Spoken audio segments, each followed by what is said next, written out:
Welcome to More Than Mindset, the only podcast that bridges the gap between spirituality and success. Go beyond the mind with clarity and confidence coach Kim Guillory and learn how to integrate your passion to serve with your skills and experience to create a business you love.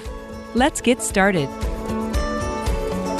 Hello, my amazing friends. How are you? All right, let me see what's been going on my end. Oh, I know.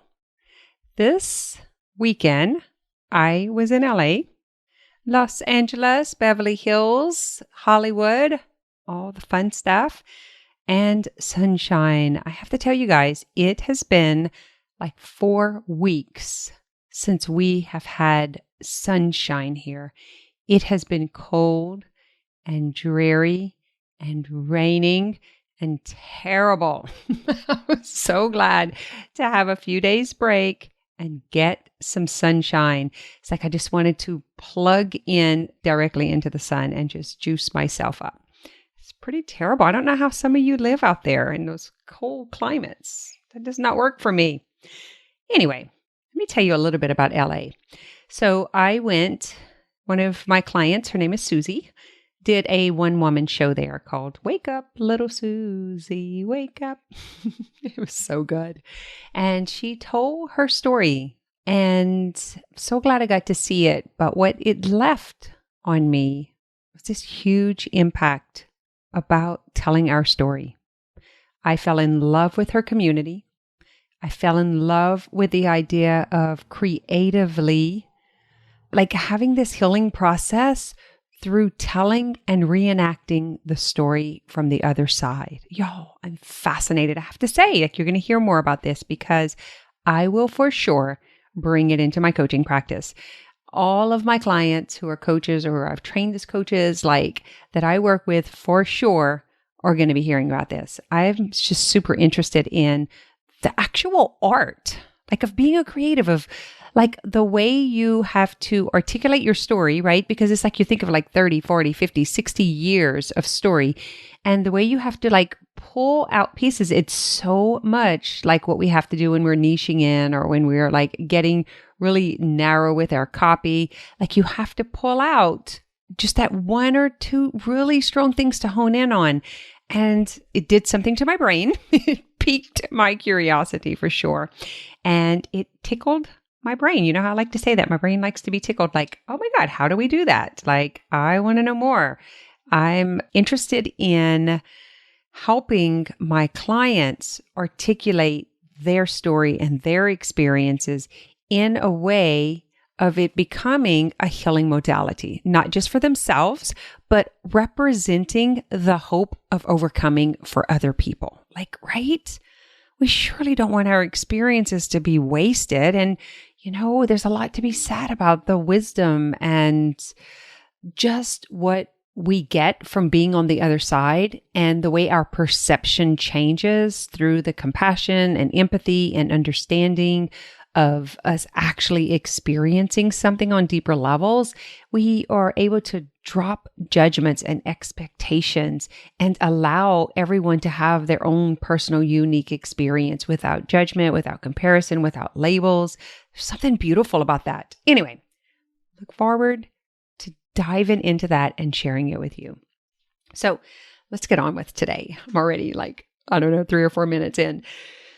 Grandparents' Day was this morning for junior high through high school, which is a little weird. They've never done this before, and I have for sure never been to a Grandparents' Day for older kids. I think it was part of a fundraising thing that's going on at the school. Anyway, that was interesting. But what I took away from it, I wanted to share on the podcast today. There's a conversation with some of my children about my grandchildren. And this topic came up because we were in the gym with the kids and they were talking about what their grades were. And, you know, there was one of them that was punished, or maybe even two that were punished because of their grades. And it brought up this conversation about standards. So according to the school's standards, and we can say this like social standards also, right? Like what is the social standard? Not to go to jail. you can like run somebody off on the road if you don't get caught, and you won't necessarily go to jail. You can run a red light. You can run a stop sign. Like you can shoplift if you don't get caught, right? There are standards that we live by. There are sneaky things also that we kind of like turn right on red before we're supposed to, or stuff like that. I'm not talking about that. I'm talking about like inner integrity standards, personal standards, compared to society standards. And we'll just use the school for this example. The grade that you have to make in order to pass compared to the grade you have to make in order to pass at home. Okay, this is how the topic came up. So legally, like you won't go to jail and you can still get to the next grade. You can still be promoted. You can still play sports. I think you can have like a 1.5 average and still play sports. And that is good enough for some people. And it is not good enough for other people. And that is what the conversation was about. And I recall us doing this at home. Like it was not okay to bring home C's if you were capable of A's and B's. Like there might have been a slip up of a C, right? But the norm, you do the best you can.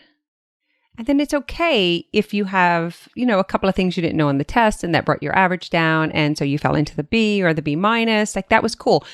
But when you're consistently making C's, D's, F's, that's not cool. Although you could still pass. Make sense?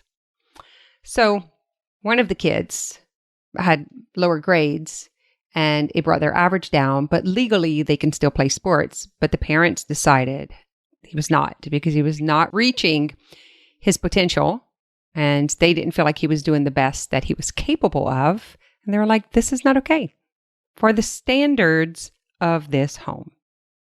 And we're having a conversation with them after about it. And I remember we were that way. And I was thinking how hard it was because we didn't have support of other parents and the school system and the community. So it felt like we were going at it alone.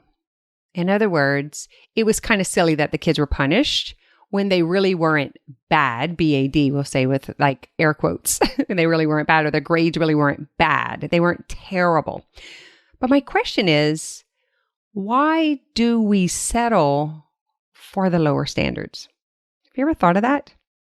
Like, why is that good enough? The society's minimum is what we often reach for. Don't worry, I'm going to tie this into business. I just want to get the point across here. Because I remember how hard it was and talking to other parents about it. And eventually I found other parents who felt the same way that we did. And thinking back, I'm looking at, where our kids turned out, where their kids turned out, the kids who just got by and where they turned out. Because what happens is we take these habits and behaviors with us into the workplace, into college, into our families, into our marriages. Like, how we do anything is how we do everything. And so if you're going for societal's minimal to be enough, to be good enough, and that is the standard that you're complying by, where else are you doing that? Now, whether this is for your children or for yourself, like just think about the workplace. Are you showing up 5 minutes till, or maybe exactly on the dot, and then you stop working an hour before checking out, right? You start like putting your stuff up, like you don't give your all through the working hours.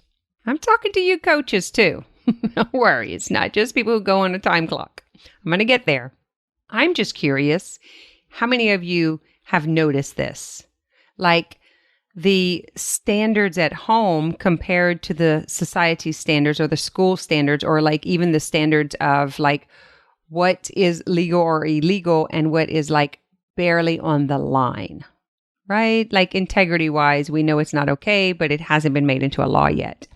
And are we okay with that? Or do we try to raise the bar, right? So when I look at settling for the minimum and that being okay, and then recognizing, once you're aware, you're recognizing that you're also taking this into other areas of your life. Look a few years, like say 10 years down the road, and you continue doing that. Are those the results that you want? Like, have you grown? Have you evolved? Where has it gotten you when you settle and you don't challenge yourself, right? When you don't raise the roof. So we have this like belief, and it's up to us to push and raise the roof, raise the ceiling up a little bit higher. It's up to us to evolve and push through the minimum standard and to create more. But what comes up for so many of us, I know for sure so many of my clients, is this challenge of change and it exceeding the average, exceeding the norm, brings up guilt and shame for wanting more, like from those who are okay with the minimum. Then we run the risk of not fitting in and feeling uncomfortable, feeling unworthy. And it's crazy because it's like wanting to be better or wanting to create more and to evolve, wanting more makes us feel less than. Is that crazy? I'm telling you. So I was so glad to have this conversation. So I was talking to my massage therapist here, Linda, about it after. I was like, do you think this would be a good topic for the podcast? Because I was like, even as a massage therapist and what she sees as the norm in service or going beyond the norm or exceeding the standard, and what can she add to the massage, like creating a signature package or like doing something unique that only she can do, that's special about her that she could give her client, right? That's like raising the standard. It's like, it's not just your typical massage, but it's like the signature massage where it goes above the norm.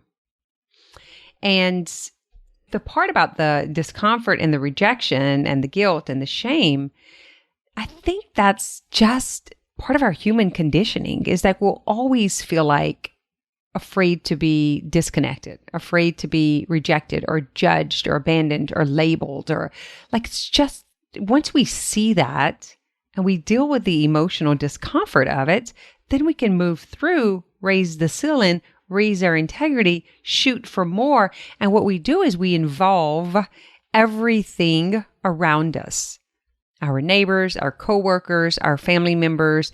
Like, I'm watching my children do this, and I kind of felt bad because one of the kids was punished for a C, and we were laughing because she's like, I'm punished for a C, but she's not, pointing to her cousin, because the standards are different at her house. Like, that's a rule at my house, and it's not a rule at her house. And so actually, like, I'm the bad one, I'm the punished one, but we're the same, right? Does that make sense? So it was kind of funny watching it.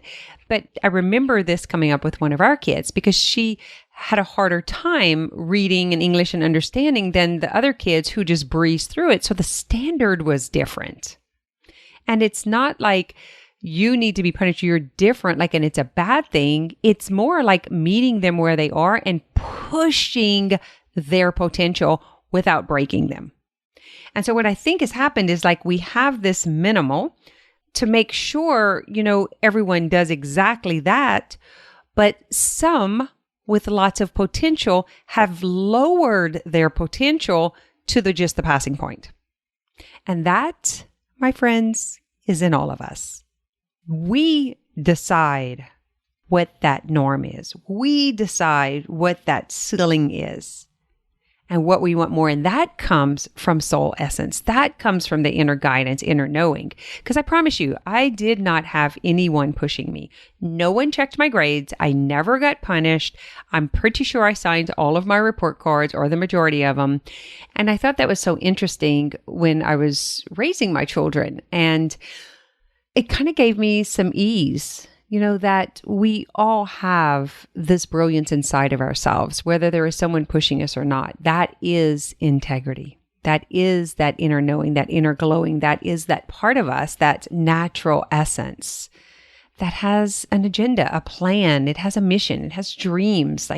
And it's up to us to get on board with that, to bring our mind and body into alignment with our purpose and our passion, and to make contribution to the world, to create, to explore, to have fun, to grow and evolve. So how does this relate to business? Here we go. We do the same thing. It's like there is this norm, or it's even below norm. Because honestly, in coaching, you don't have to have a certification. There is no governing body. So you do not have to go to school or get any kind of proper training. You can just hey, I'm a coach. I can coach you on that. I'm a coach. And that's it. You just put the tag on the side of your name and you go to work. Anyone can say, I am a ... coach. Like I'm a fitness coach or I'm a life coach. It doesn't matter. And so the standard is non-existent, actually. There is no standard. So we have to decide that within ourselves. And that is something that I have chosen to do with my business model, is to help raise the bar and help these coaches specialize, create this signature package or this signature unique way, positioning that they do something different from anyone else. So what I do when they come in for training is like we take their passion to serve. That's the number one thing, is they all come in with this passion to serve. They want to help other people. And then we take a look at their skill set. Like up until this point, what have you done? You know, were you a nurse? Were you in the coaching industry? Or are you a yoga teacher? Like what is your skill set and your training up until this point? Maybe you're a mom of 7 kids and you've been married for 30 years and that has granted you experience. For sure, we can use that in the world. So we take their skill, their passion to serve, what makes them unique through their experience this far, and then I introduce the coaching tools that I use, these healing modalities, integrate that with what they already know and do, and then we create a viable business with unique positioning from there. So cool. We have a minimum like of a package and how we charge and a 5-step system. They plug everything into that. So it's super organized. There's already this structure. They plug everything into there. And once it's integrated, then they embody it. In other words, they become her with all of those pieces integrated, and they embody it on a spiritual level. And so it makes it like a really beautiful process of living their legacy, like their soul essence, their true inner being. And it's a way to tap into the work that they do, serve at a high level of integrity, in ease and flow with the freedom to evolve, experience, express in their unique way. It's a beautiful thing. And so that's something that I feel like I can help do in raising the standards in the life and health coach industry, or just let's just say in the coaching industry itself, because what I offer is integrative coaching, which is different from a life coach. It's different from a health coach or a money coach, a business coach, a sex coach. It's all of those things are amazing, but this is integrative coaching where we bring together mentally, that's mindset and the way you think, managing your thoughts, emotional processing, integrating the emotional experience, and having emotional maturity and regulation. Like that's the ability to control your emotions and not react, especially under pressure. And the third is physically. How do you physically bring all of this to fruition in the material world? Tangible processing, right? How do you bring the mental and emotional work on a physical level and then embody it all spiritually? That's what makes integrative coaching different. Those are the 4 pillars of health: mental, emotional, physical, and spiritual. So integrative coaching embodies all of this, and I believe that raises the standard for us in the coaching industry. So think about this in your own life, your family, your personal integrity, your personal standards. What is just getting by, and is that what you're doing? Or are you raising the bar? Are you raising the roof on the average, on the norm? Does that bring up guilt and shame for you? Is it uncomfortable standing out and standing above or beyond the norm? Like this is your work. This is your homework for the week. If you are one of my clients, I expect hear your answers. I'm joking. Come into the More Than Mindset Facebook group and discuss this if you want support and someone to give you feedback on it. So what comes up for you when you go above the norm? When the standard minimum is not good enough, does that make you feel guilty? Does that make you like work harder and evolve and want to do better? Does that make you more attracted to like a high-minded community? Someone else is going to push the edge with you. Someone else that it's going to be more comfortable to push and to grow. Because for a lot of us, especially you guys in rural areas, it is tough to want more. Like, I am not joking. That has probably been some of the most painful events in my life, was the growing phases, wanting to do better financially. Like, I grew up dirt ass poor. You got it? Like, I'm telling you, there was no $5 hanging around. Very often there was no electricity. I remember not having food, and I found some spaghetti noodles with a can of tomato sauce, and that was the meal. There was no money. There was no going to the store or going to the diner and picking up a burger unless I babysat and happened to have some money.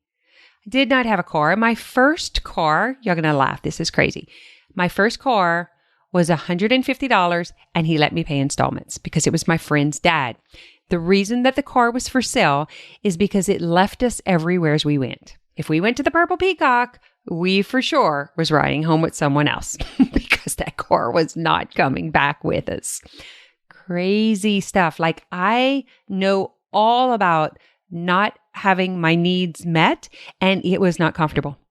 My first baby, I was alone. I had no family members in the picture. I had no support system in place. I had friends who thought my baby was cute and they loved on him and they loved me, but we ain't got no dang money. Got it? So I know all about that, and I didn't want it. And I made that decision. When I had this baby, I knew it was going to be different. When I found myself caught up in the system and I was like, this is not good enough. I will never come back to this office ever again. I was so humiliated, so ashamed. And I was not taught that. I was not taught to do it or to not do it. I was not brought up in that.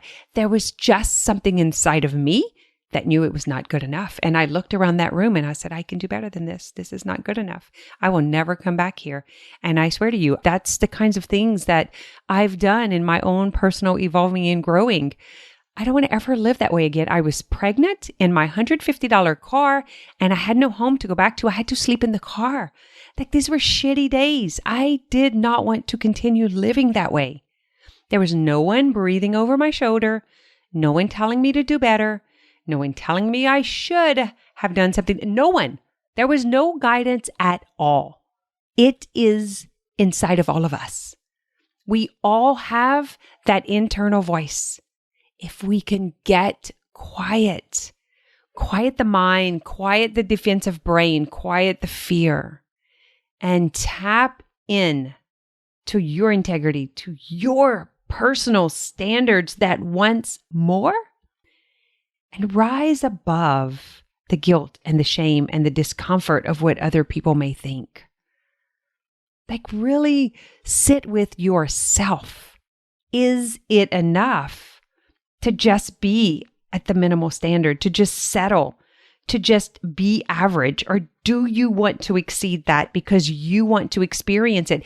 Not because you need to be better than someone else, or not that what you have is not enough, but just because you want to experience the growth, and because you want to evolve, and you want to be part of a higher-minded society, and because you want to help others expand by being an example of it. Just because. Think about that and how you can become one of these coaches who raise the bar. I'm not talking about having to get a certain kind of certification to raise the bar. I'm talking about who you are in the value that you offer. Like, get super specific about it. What do you have to offer that someone else doesn't? And go to town. Grow in that. Become a specialist of that. Typically, it's going to be either health, wealth, or relationships. Those are the three problems that people pay for. So health is huge. I mean, you can take that from fitness to food choices to chronic pain, illness, disease, autoimmune. There's so many areas to go with health. right? How to create a vibrant, healthy life. And can you coach them in that? So what you would do is you would just like go to work and get super specific on one particular area of health. Identify with that. Find your unique positioning, how you want to, I'll say, brand yourself. What's the position that you want to take? If it's wealth, like, are you a financial coach? Are you someone that helps with scarcity? Are you someone that helps them build their business? Like in the wealth industry, specifically, who do you help? Is it someone in banking? Is it someone, maybe it's yoga, maybe it's health and wellness? What industry do you help, or how do you help them specifically to improve their wealth? And then relationships, is it a relationship with themselves? Is it a relationship with their business, with their partner, with their children, with their parents? Find that unique positioning according to your experience, your specialty, your passion to serve. Maybe it's moms having a better relationship with their children, or moms having a better relationship with their husbands or with their dads, right? It's like find one and raise the bar, guys. Go out and be the very best in that industry. And don't look back. You just seriously decide, sell yourself on it, and then sell them on it. You won't even have to sell them on it whenever you're super clear and specific, because you will be branded with that. As it integrates on all levels and then you embody it, you become it. And it's super easy to plug into a system once you have embodied. I can sit here and just turn on this mic and just talk.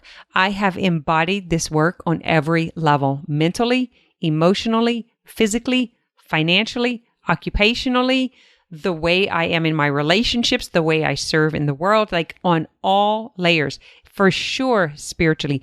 I am who I am as a spiritual being, having this human experience in the material world.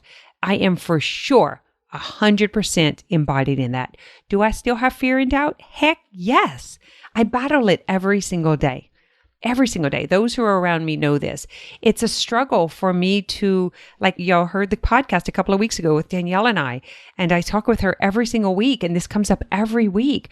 You know, this self-image, I still have bits and pieces of myself as the homeless person, the homeless pregnant person. I still have fears about that, even though I know I have overcome it. I know I have changed it, and I've lived 30 years outside of it. There is still in my cells, there's still a part of that belief that I still am carrying around. And I know that because of the doubts that I hear in my head every day. But I work on it. I keep working, I keep evolving, and it gets more of a distant voice. It's not screaming in my head anymore. It's just a little whisper. Anyway, if this sounds like something that you want to do to raise the standard in coaching, and you want to become the coach who has a unique positioning, who is serving from the passion that she brings to the world, and you want to integrate this with your skill set and learn about all of these tools that I bring to the table in mind, body, wellness, a holistic, integrative approach from my experience as a yoga teacher, meditation teacher, massage therapist, health coach, life coach, hypnotherapist. Like I integrate all of those beautiful modalities and I teach you the tool set from there, and we integrate it with yours. I have the Mind Body Business Mastery Program coming up. February opens for enrollment, so just send an email to kim@kimguillory.com. I know this is time sensitive. We're in February right now. The actual class won't start until March, but you get one-on-one coaching with me until then. So reach out if you are ready to step into high-value service, if you're ready to raise the roof in the industry, if you want to become the most amazing coach in your unique positioning and specialize, create this signature package that only you can deliver. I would love to help you do that. So reach out if that is an interest to you. Alrighty, guys, until next week, I want you to really think about your standards, the standards that you were brought up in, the standards that you set for yourself, for your family, for the industry, and are they just the minimum? And are you willing to exceed the average, to exceed the norm? Put yourself out there, stand above, not be ashamed of being brighter, right? It's pretty scary. All right. I love you all. Thanks for listening to this episode of More Than Mindset. If you're feeling stuck on your journey to health, wealth, and relationships, head over to www.portal.kimguillory.com to learn more about the Portal. It's a membership community where we take this work deeper, apply the concepts, and coach around the tough stuff.